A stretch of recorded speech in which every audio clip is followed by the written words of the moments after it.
ഓം ശാന്തി 28/9/2024 പ്രഭാതമുരളി. മധുരമായ കുട്ടികളെ, നിങ്ങൾ എപ്പോൾ നമ്പർ വൈസായി സതോപ്രധാനമായി മാറുന്നുവോ അപ്പോൾ ഈ പ്രകൃതിക്ഷോഭം അഥവാ വിനാശത്തിന്റെ ശക്തി വർദ്ധിക്കും. മാത്രമല്ല, ഈ പഴയ ലോകം സമാപ്തമാവുകയും ചെയ്യും. ചോദ്യം: ഏതു പുരുഷാർത്ഥം ചെയ്യുന്നവർക്കാണ് ബാബയുടെ പൂർണ്ണ സമ്പത്ത് പ്രാപ്തമാകുന്നത്? ഉത്തരം: പൂർണ്ണ സമ്പത്ത് നേടണമെങ്കിൽ ആദ്യം ബാബയെ തന്റെ അനന്തരാവകാശിയാക്കി മാറ്റൂ. അർത്ഥം: എന്തെല്ലാം നിങ്ങളുടെ പക്കലുണ്ടോ അതിനെയെല്ലാം ബാബയിൽ ബലിയർപ്പിക്കൂ. ബാബയെ തന്റെ കുട്ടിയാക്കി മാറ്റൂ. എങ്കിൽ മുഴുവൻ സമ്പത്തിന്റെയും അധികാരിയായി മാറും. 2. സമ്പൂർണ്ണ പവിത്രമായി മാറൂ. എങ്കിൽ സമ്പത്ത് പൂർണമായും ലഭിക്കും. സമ്പൂർണ്ണ പവിത്രമായി മാറിയില്ലെങ്കിൽ ശിക്ഷയും അനുഭവിക്കണം, റോട്ടിയും അല്പമേ ലഭിക്കൂ. ഓം ശാന്തി. കുട്ടികൾ കേവലം ഒരാളുടെ ഓർമ്മയിൽ ഇരിക്കരുത്, 3 പേരുടെ ഓർമ്മയിൽ ഇരിക്കണം. ആൾ ഒന്നേയുള്ളൂ, പക്ഷെ നിങ്ങൾക്കറിയാം ബാബ അച്ഛനുമാണ്, ടീച്ചറുമാണ്, സദ്ഗുരുവുമാണ്. നമ്മൾ എല്ലാവരെയും തിരികെ കൊണ്ടുപോകാൻ വന്നതാണ്. ഈ പുതിയ കാര്യം നിങ്ങൾ മാത്രമേ മനസ്സിലാക്കുന്നുള്ളൂ. കുട്ടികൾക്കറിയാം ഭക്തി പഠിപ്പിക്കുന്നതും ശാസ്ത്രം കേൾപ്പിക്കുന്നതും മനുഷ്യരാണ്. ബാബയെ മനുഷ്യൻ എന്ന് പറയില്ലല്ലോ. ബാബ നിരാകാരനാണ്. ഇരുന്ന് നിരാകാരരായ ആത്മാക്കളെ പഠിപ്പിക്കുകയാണ്. ആത്മാവ് ശരീരത്തിലൂടെ കേൾക്കുകയാണ്. ഈ ജ്ഞാനം ബുദ്ധിയിൽ ഉണ്ടായിരിക്കണം. ഇപ്പോൾ നിങ്ങൾ പരിധിയില്ലാത്ത അച്ഛന്റെ ഓർമ്മയിൽ ഇരിക്കുകയാണ്. പരിധിയില്ലാത്ത ബാബ പറഞ്ഞിട്ടുണ്ട്, ആത്മീയ കുട്ടികളെ, എന്നെ ഓർമ്മിക്കുകയാണെങ്കിൽ പാപം ഇല്ലാതാകും. ഇവിടെ ശാസ്ത്രം മുതലായവയുടെ ഒരു കാര്യവുമില്ല. അറിയാമോ, ബാബ നമ്മെ രാജയോഗം പഠിപ്പിച്ചുകൊണ്ടിരിക്കുകയാണ്. എത്ര ശ്രേഷ്ഠനായ ടീച്ചറാണ്! ഉയർന്നതിലും ഉയർന്നവരാണ്. അതിനാൽ ഉയർന്നതിലും ഉയർന്ന പദവിയാണ് പ്രാപ്തമാക്കി തരുന്നത്. എപ്പോൾ നിങ്ങൾ നമ്പർ വൈസ് പുരുഷാർത്ഥമനുസരിച്ച് സതോ പ്രധാനമായി മാറുന്നുവോ അപ്പോൾ യുദ്ധം ആരംഭിക്കും. പ്രകൃതിക്ഷോഭങ്ങളും ഉണ്ടാകും. തീർച്ചയായും ഓർമ്മിക്കുകയും വേണം. ബുദ്ധിയിൽ മുഴുവൻ ജ്ഞാനവും വേണം. കേവലം ഒരേയൊരു തവണ പുരുഷോത്തമ സംഗമയുഗത്തിൽ മാത്രമാണ് ബാബ വന്ന് പുതിയ ലോകത്തിലേക്കായി മനസ്സിലാക്കി തരുന്നത്. ചെറിയ കുട്ടികളും അച്ഛനെ ഓർമ്മിക്കാറില്ലേ? പക്ഷെ നിങ്ങൾ വിവേകശാലികളാണ്. നിങ്ങൾക്കറിയാം ബാബയെ ഓർമ്മിക്കുന്നതിലൂടെ വികർമ്മം വിനാശമാകും. ഒപ്പം ഉയർന്ന പദവിയും ലഭിക്കും. ഇതും അറിയാം, ഈ ലക്ഷ്മി നാരായണന്മാർ പുതിയ ലോകത്തിൽ എന്ത് പദവിയാണോ നേടിയത് അത് ബാബയിൽ നിന്ന് തന്നെയാണ് പ്രാപ്തമാക്കിയത്. ഈ ലക്ഷ്മി നാരായണന്മാർ തന്നെയാണ് 84 ജന്മങ്ങളുടെ ചക്രം കറങ്ങി ഇപ്പോൾ ബ്രഹ്മ സരസ്വതി ആയിരിക്കുന്നത്. ഇവർ തന്നെ വീണ്ടും ലക്ഷ്മി നാരായണനായി മാറും. ഇപ്പോൾ പുരുഷാർത്ഥം ചെയ്തുകൊണ്ടിരിക്കുകയാണ്. സൃഷ്ടിയുടെ ആദി മധ്യ അന്ത്യത്തിന്റെ ജ്ഞാനം നിങ്ങളിലുണ്ട്. ഇപ്പോൾ നിങ്ങൾ അന്ധവിശ്വാസത്തോടെ ദേവതകൾക്ക് മുന്നിൽ തലകുനിക്കുന്നില്ല. മനുഷ്യർ ദേവതകളുടെ മുന്നിൽ ചെന്ന് സ്വയം പതീതമാണ് എന്നത് സിദ്ധമാക്കുന്നു. പറയുന്നു, അങ്ങ് സർവഗുണസമ്പന്നനാണ്, ഞങ്ങൾ പാപികളും വികാരികളുമാണ്, ഒരു ഗുണവുമില്ല. നിങ്ങൾ ആരുടെ മഹിമയാണോ പാടിയത് ഇപ്പോൾ സ്വയം അതായി മാറുകയാണ്. ചോദിക്കുന്നു, ബാബ, ഈ ശാസ്ത്രങ്ങൾ പഠിക്കാൻ തുടങ്ങിയത് എപ്പോഴാണ്? ബാബ പറയുന്നു, എപ്പോൾ രാവണരാജ്യം ആരംഭിച്ചോ അപ്പോൾ മുതൽ. ഇതെല്ലാം ഭക്തിയുടെ സാമഗ്രികളാണ്.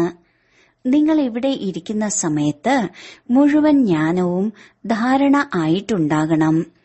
ഈ സംസ്കാരം ആത്മാവ് കൊണ്ടുപോകും. ഭക്തിയുടെ സംസ്കാരവും കൊണ്ടുപോകാൻ പാടില്ല. ഭക്തിയുടെ സംസ്കാരമുള്ളവർ പഴയ ലോകത്തിൽ മനുഷ്യരുടെ അടുത്ത് തന്നെ ജന്മമെടുക്കും. ഇതും തീർച്ചയാണ്. നിങ്ങളുടെ ബുദ്ധിയിൽ ഈ ജ്ഞാനത്തിന്റെ ചക്രം കറങ്ങിക്കൊണ്ടിരിക്കണം. ഒപ്പം തന്നെ ബാബയെയും ഓർമ്മിക്കണം. ബാബ നമ്മുടെ അച്ഛനും കൂടിയാണ്.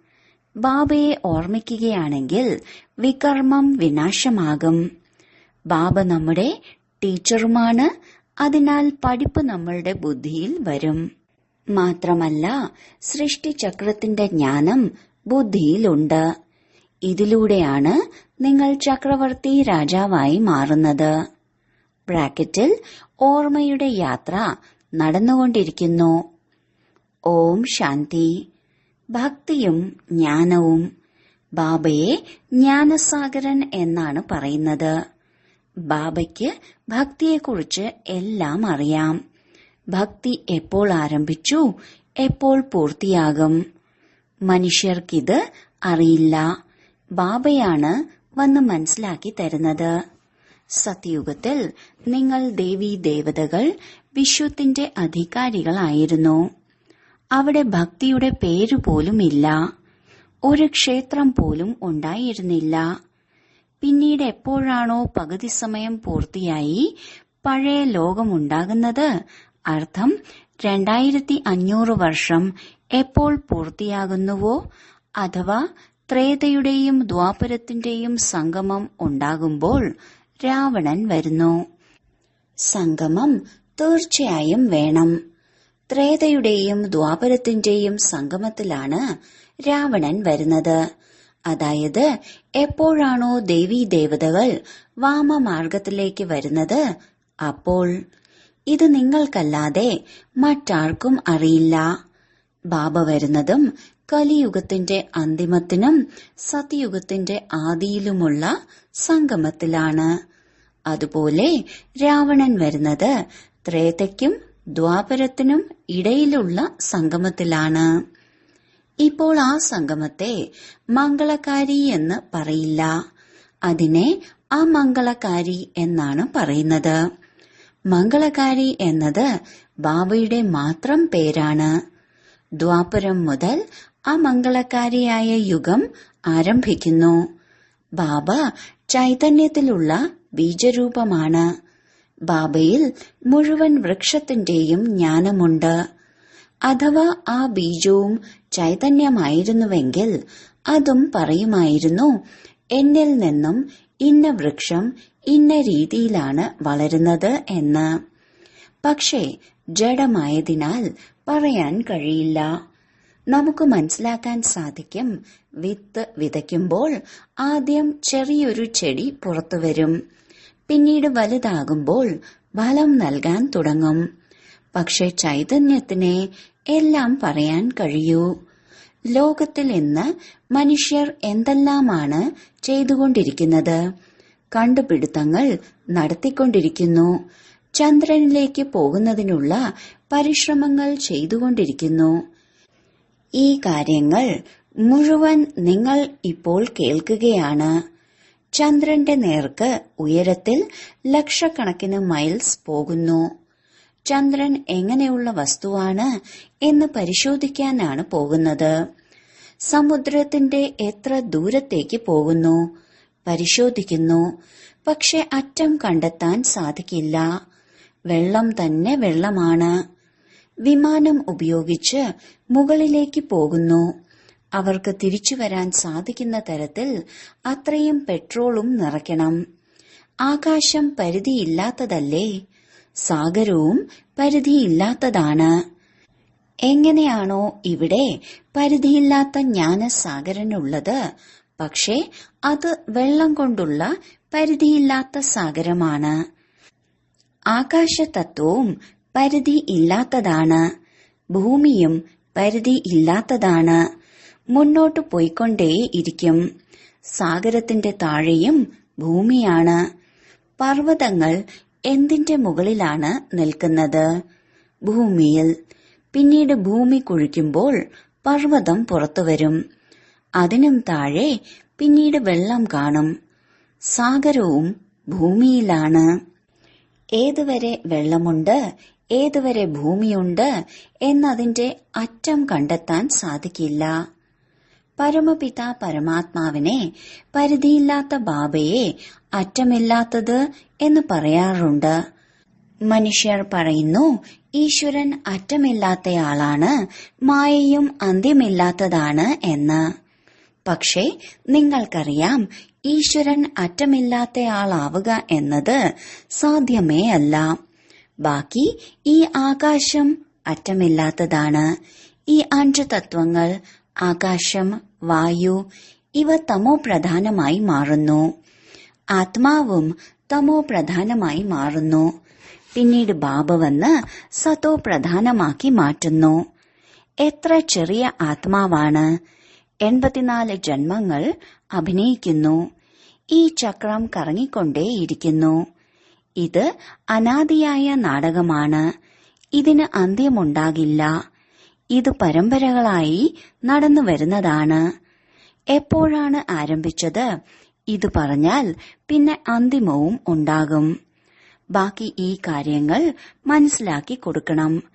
എപ്പോൾ മുതലാണ് പുതിയ ലോകം ആരംഭിക്കുന്നത്? പിന്നീട് പഴയതാകുന്നു. ഇത് 5000 വർഷത്തിന്റെ ചക്രമാണ്. ഇത് കറങ്ങിക്കൊണ്ടേയിരിക്കും. ഇപ്പോൾ നിങ്ങൾക്കറിയാം, അവർ പറയുന്നതെല്ലാം അപവാദമാണ്.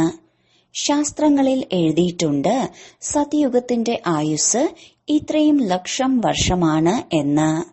അതിനാൽ മനുഷ്യർ കേട്ട് കേട്ട് ഇത് തന്നെയാണ് സത്യം എന്ന് കരുതിയിരിക്കുന്നു. ഇത് അറിയുന്നതേയില്ല ഭഗവാൻ എപ്പോൾ വന്ന് തന്റെ പരിചയം നൽകുമെന്ന്. അറിയാത്തതിനാൽ പറയുന്നു കലിയുഗത്തിന്റെ ആയുസ് 40,000 വർഷം ഇനിയും ബാക്കിയുണ്ട് എന്ന്. നിങ്ങൾ ഏതുവരെ മനസ്സിലാക്കി കൊടുക്കുന്നില്ലയോ അതുവരെ ഇത് തന്നെ പറയും. കൽപ്പത്തിന്റെ ആയുസ് 5000 വർഷമാണ്, അല്ലാതെ ലക്ഷക്കണക്കിന് വർഷമല്ല എന്നത് മനസ്സിലാക്കി കൊടുക്കുന്നതിന് നിങ്ങളിപ്പോൾ നിമിത്തമാണ്. ഭക്തിമാർഗത്തിൽ എത്ര സാമഗ്രികളാണ്! മനുഷ്യരുടെ കയ്യിൽ പൈസയുണ്ടെങ്കിൽ അത് ചെലവാക്കുന്നു. ബാബ പറയുന്നു, ഞാൻ നിങ്ങളുടെ കയ്യിൽ എത്ര പൈസ തന്നിട്ടാണ് പോകുന്നത്? പരിധിയില്ലാത്ത ബാബ തീർച്ചയായും പരിധിയില്ലാത്ത സമ്പത്ത് നൽകും. ഇതിലൂടെ സുഖവും ലഭിക്കും, ആയുസ്സും വർദ്ധിക്കും. ബാബ കുട്ടികളോട് പറയുന്നു, എന്റെ ഓമന മക്കളെ, ആയുഷ്മാൻ ഭവ. അവിടെ നിങ്ങളുടെ ആയുസ് 150 വർഷമായിരിക്കും. ഒരിക്കലും കാലിന് കഴിക്കാൻ സാധിക്കില്ല.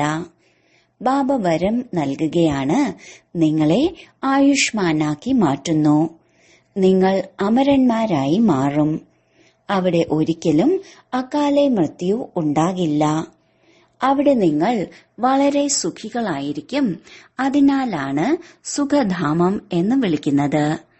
ആയുസ്സും കൂടുതലായിരിക്കും, ധനവും ഒരുപാടുണ്ടാകും, വളരെ സുഖിയുമായിരിക്കും. പാപ്പരിൽ നിന്നും കിരീടധാരിയായി മാറുന്നു. നിങ്ങളുടെ ബുദ്ധിയിലുണ്ട് ബാബ വരുന്നത് ദേവീ ദേവതാ ധർമ്മത്തിന്റെ സ്ഥാപന ചെയ്യുന്നതിനാണ്. അത് തീർച്ചയായും ചെറിയ വൃക്ഷമായിരിക്കും. അവിടെ ഒരു ധർമ്മം, ഒരു രാജ്യം, ഒരു ഭാഷ ആയിരിക്കും. അതിനെയാണ് വിശ്വത്തിൽ ശാന്തി എന്ന് പറയുന്നത്. മുഴുവൻ വിശ്വത്തിലും നമ്മൾ തന്നെയാണ് പാർട്ട്ധാരികൾ. ഇത് ലോകത്തിന് അറിയില്ല. അഥവാ അറിയുമായിരുന്നെങ്കിൽ പറയുമായിരുന്നു, നമ്മൾ എപ്പോൾ മുതലാണ് പാർട്ട് അഭിനയിക്കാൻ ആരംഭിച്ചത്. ഇപ്പോൾ നിങ്ങൾ കുട്ടികൾക്ക് ബാബ മനസ്സിലാക്കി തരികയാണ്. ഗീതത്തിലുമുണ്ടല്ലോ, ബാബയിൽ നിന്ന് എന്താണോ ലഭിക്കുന്നത് അത് മറ്റാരിൽ നിന്നും ലഭിക്കില്ല. മുഴുവൻ ഭൂമി, ആകാശം, മുഴുവൻ വിശ്വത്തിന്റെയും രാജധാനി നൽകുന്നു. ഈ ലക്ഷ്മി നാരായണന്മാർ മുഴുവൻ വിശ്വത്തിന്റെയും അധികാരികളായിരുന്നു. പിന്നീട് വന്ന രാജാക്കന്മാർ ഭാരതത്തിന്റെ മാത്രം രാജാക്കന്മാരാണ്. പാട്ടുമുണ്ട്. ബാബ എന്താണോ നൽകുന്നത് അത് മറ്റാരെ കൊണ്ടും നൽകാൻ സാധിക്കില്ല. ബാബ തന്നെയാണ് വന്ന് പ്രാപ്തി ചെയ്യിപ്പിക്കുന്നത്. അതിനാൽ ഈ മുഴുവൻ ജ്ഞാനവും ബുദ്ധിയിൽ ഉണ്ടായിരിക്കണം. ആർക്ക് വേണമെങ്കിലും മനസ്സിലാക്കി കൊടുക്കാൻ സാധിക്കണം. ഇത്രയും മനസ്സിലാക്കണം. ഇപ്പോൾ ആർക്കാണ് മനസ്സിലാക്കി കൊടുക്കാൻ സാധിക്കുക? ആരാണോ ബന്ധനമുക്തരായത് അവർക്ക്. ബാബയുടെ അടുത്തേക്ക് ആരെങ്കിലും വരുമ്പോൾ ബാബ ചോദിക്കും, എത്ര കുട്ടികളുണ്ട്? എനിക്ക് 5 കുട്ടികളുണ്ട്. പിന്നെ 6ാമത്തെ കുട്ടി ശിവബാബയാണ് എങ്കിൽ തീർച്ചയായും ഏറ്റവും വലിയ കുട്ടിയായില്ലേ? ശിവബാബയുടേതായി മാറിയാൽ പിന്നെ ശിവബാബ തന്റെ കുട്ടിയാക്കി മാറ്റി വിശ്വത്തിന്റെ അധികാരിയാക്കി മാറ്റുന്നു. കുട്ടികൾ അനന്തര അവകാശികളായി മാറുന്നു. ഈ ലക്ഷ്മി നാരായണന്മാർ ശിവബാബയുടെ പൂർണ്ണ അനന്തര അവകാശികളാണ്. മുൻ ജന്മത്തിൽ എല്ലാം ശിവബാബയ്ക്ക് നൽകിയിരുന്നു. അതിനാൽ തീർച്ചയായും സമ്പത്ത് കുട്ടികൾക്കാണ് ലഭിക്കേണ്ടത്. ബാബ പറഞ്ഞു, എന്നെ അനന്തര അവകാശിയാക്കി മാറ്റൂ. രണ്ടാമത് ഒരാളില്ല. പറയുന്നു, ബാബ ഇതെല്ലാം അങ്ങയുടേതാണ്. അങ്ങയുടേതെല്ലാം ഞങ്ങളുടേതാണ്. അങ്ങ് ഞങ്ങൾക്ക് മുഴുവൻ വിശ്വത്തിന്റെയും ചക്രവർത്തി പദവി നൽകുന്നു. എന്തുകൊണ്ടെന്നാൽ ഞങ്ങളുടെ പക്കൽ എന്തെല്ലാം ഉണ്ടായിരുന്നുവോ അതെല്ലാം അങ്ങേക്ക് നൽകി. ഡ്രാമയിൽ അടങ്ങിയിട്ടുണ്ടല്ലോ. അർജുനന് വിനാശവും കാണിച്ചു കൊടുത്തു. ഒപ്പം ചതുർഭുജനെയും കാണിച്ചു കൊടുത്തു. അർജുനൻ മറ്റാരുമല്ല, ബ്രഹ്മബാബയ്ക്കാണ് സാക്ഷാത്കാരമുണ്ടായത്. കണ്ടു, രാജധാനി ലഭിക്കുകയാണെങ്കിൽ എന്തുകൊണ്ട് ശിവബാബയെ അനന്തര അവകാശിയാക്കി മാറ്റിക്കൂടാ? ബാബ പിന്നീട് നമ്മെ അനന്തര അവകാശിയാക്കി മാറ്റും. ഈ കച്ചവടം വളരെ നല്ലതാണ്. ഒരിക്കലും ആരോടും ചോദിച്ചില്ല. ഗുപ്തമായി എല്ലാം നൽകി. ഇതിനെയാണ് ഗുപ്തദാനം എന്ന് പറയുന്നത്. ഇവർക്കെന്തു പറ്റി എന്ന് ആർക്കും അറിയില്ല. ചിലർ കരുതി ഇവർക്ക് വൈരാഗ്യം വന്നു. ചിലപ്പോൾ സന്യാസിയായിട്ടുണ്ടാകും. അതിനാൽ ഈ പെൺകുട്ടികളും പറയും, എനിക്ക് 5 കുട്ടികളുണ്ട്. ഇനി ശിവബാബയെയും തന്റെ ഒരു കുട്ടിയാക്കി മാറ്റും. ബ്രഹ്മബാബയും എല്ലാം ബാബയ്ക്ക് മുന്നിൽ വെച്ചു. ഇതിലൂടെ അനേകം പേരുടെ സേവനം നടക്കട്ടെ എന്ന് കരുതി. ബാബയെ കണ്ട് എല്ലാവർക്കും ചിന്തയുണ്ടായി. എല്ലാവരും വീടുപേക്ഷിച്ച് ഓടിവന്നു. അവിടെ മുതലാണ് ബഹളങ്ങൾ ആരംഭിച്ചത്. വീട് ഉപേക്ഷിക്കാൻ അവർ ധൈര്യം കാണിച്ചു. ശാസ്ത്രങ്ങളിലും എഴുതിവെച്ചിട്ടുണ്ട് ഭട്ടി നടന്നതായി. എന്തെന്നാൽ അവർക്ക് ഏകാന്തത വേണമായിരുന്നു. ബാബയെ അല്ലാതെ മറ്റാരെയും ഓർമ്മ വരരുത്. മിത്രസംബന്ധികളുടെയും ഓർമ്മ വരരുത്. എന്തുകൊണ്ടെന്നാൽ പതീതമായ ആത്മാവിന് തീർച്ചയായും പാവനമായി മാറണം. ബാബ പറയുന്നു, ഗൃഹസ്ഥ വ്യവഹാരത്തിൽ ഇരുന്നു കൊണ്ടും പാവനമായി മാറൂ. ഇതിലാണ് ആപത്തുകൾ വരുന്നത്. പറയുമായിരുന്നു, പതി പത്നിക്കിടയിൽ വഴക്കുണ്ടാക്കുന്നത് ഈ ജ്ഞാനമാണ്. എന്തുകൊണ്ടെന്നാൽ ഒരാൾ പവിത്രമായി മാറി അടുത്തയാൾ മാറിയില്ലെങ്കിൽ ബഹളങ്ങൾ തുടങ്ങും. ഇവർക്കെല്ലാം അടികൊണ്ടിട്ടുണ്ട്. എന്തെന്നാൽ പെട്ടെന്ന് പുതിയ കാര്യം ചെയ്തില്ലേ? എല്ലാവരും ആശ്ചര്യപ്പെടാൻ തുടങ്ങി. ഇതെന്താണ് സംഭവിച്ചത്? ഇത്രയും പേർ പോകുന്നു. മനുഷ്യരിൽ വിവേകമില്ല. ഇത്രയും പറയുമായിരുന്നു, എന്തോ ശക്തിയുണ്ട്. തന്റെ വീട് ഉപേക്ഷിച്ചു ഓടിപ്പോവുക ഇങ്ങനെ മുൻപൊരിക്കലും സംഭവിച്ചിട്ടില്ല. ഡ്രാമയിലെ ഈ മുഴുവൻ ചരിത്രവും ശിവബാബയുടേതാണ്. ചിലർ കാലിയായ കൈകളുമായാണ് ഓടിയത്. ഇതും കളിയാണ്. വീടും കുടുംബവും എല്ലാം ഉപേക്ഷിച്ചു വന്നു. ഒന്നും ഓർമ്മ വന്നില്ല. ബാക്കിയുള്ളത് ഈ ശരീരമാണ്. ഇതുകൊണ്ട് ജോലികൾ ചെയ്യണം. ആത്മാവിനെയും ഓർമ്മയുടെ യാത്രയിലൂടെ പാവനമാക്കി മാറ്റണം. അപ്പോഴേ പവിത്ര ആത്മാക്കൾക്ക് തിരിച്ചു പോകാൻ സാധിക്കൂ. അപവിത്ര ആത്മാക്കൾക്ക് സ്വർഗത്തിലേക്ക് പോകാൻ കഴിയില്ല. നിയമമില്ല. മുക്തിധാമത്തിൽ പവിത്രമായവരാണ് ആവശ്യം. പവിത്രമായി മാറുന്നതിൽ തന്നെ എത്ര വിഘ്നങ്ങളാണ് ഉണ്ടാകുന്നത്. മുൻപ് ഏതെങ്കിലും സത്സംഗങ്ങളിൽ പോകുന്നതിന് ഇത്രയും വിലക്കുകൾ ഉണ്ടായിരുന്നോ? എവിടെ വേണമെങ്കിലും പോകുമായിരുന്നു. ഇവിടെ പവിത്രതയുടെ കാരണത്താലാണ് വിഘ്നം ഉണ്ടാകുന്നത്. പവിത്രമായി മാറാതെ വീട്ടിലേക്ക് തിരിച്ചു പോകാൻ സാധിക്കില്ല എന്നത് മനസ്സിലാക്കുന്നുണ്ട്. ധർമ്മരാജനിൽ നിന്നും ശിക്ഷകൾ അനുഭവിക്കേണ്ടതായി വരും. പിന്നീട് അല്പം ഭക്ഷണം ലഭിക്കും.